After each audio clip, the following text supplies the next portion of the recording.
Hello, Assalamualaikum korang semua. Hari ni saya nak memperkenalkan mata-mata untuk jenis grinder yang bersaiz 4 inci.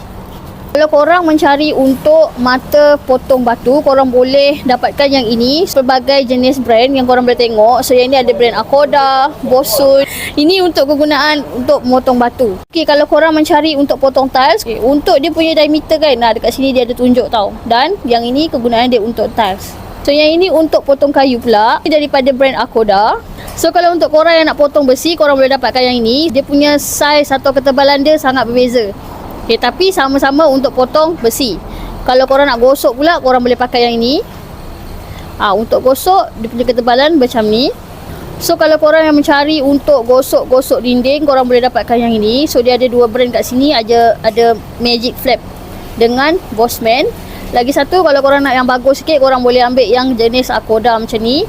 Dan dia punya ketebalan memang berbeza-beza. So korang nak dapatkan, terus saja datang ke Wonders Machinery Sri Petaling.